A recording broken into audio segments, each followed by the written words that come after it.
Leaders from the agriculture, tourism and education sectors are calling on the Prime Minister and state and territory leaders to deliver a plan to safely reopen our international border as the costs of Australia's isolation continue to multiply. Joining me now live is Margy Osmond, the CEO of the Tourism and Transport Forum. Margy, good to see you. You're among many leaders who have gotten together calling for the Prime Minister to get on board.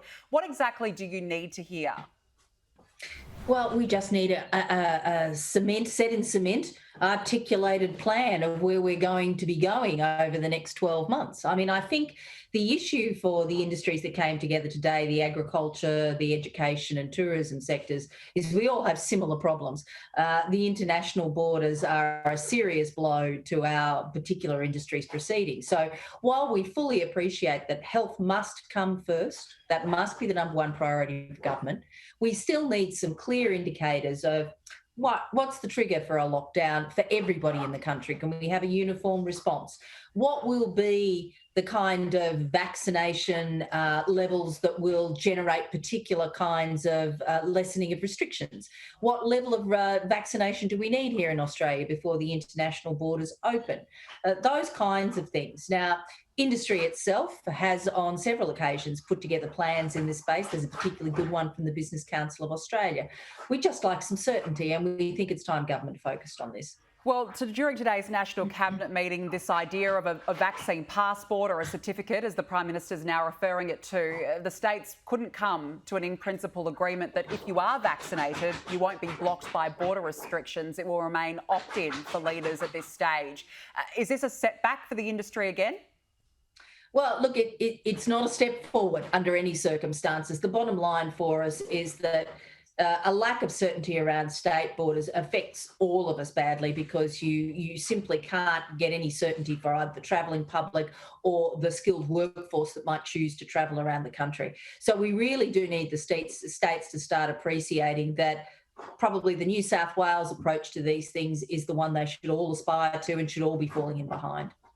If you look overseas, places like the UK, which has been rampant with the virus, they're now opening up to various countries within Europe. What do you think that they're doing right in this situation that Australia is not?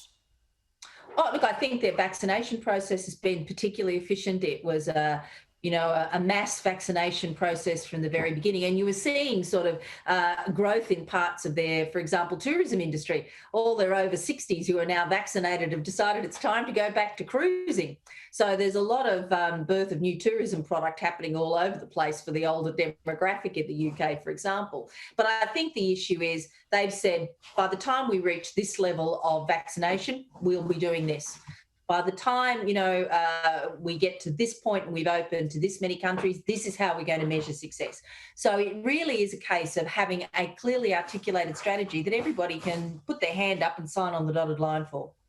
A number of business groups, including the Tourism Transport Forum, have been calling for a clear plan for some time now, for the last 12 months. We know that state governments have been re-elected in the last 12 months as well off the back of these border closures. Are you worried that this is going to continue into the next federal election? Well, I would hate to think that this kind of decision-making is geared around the politics.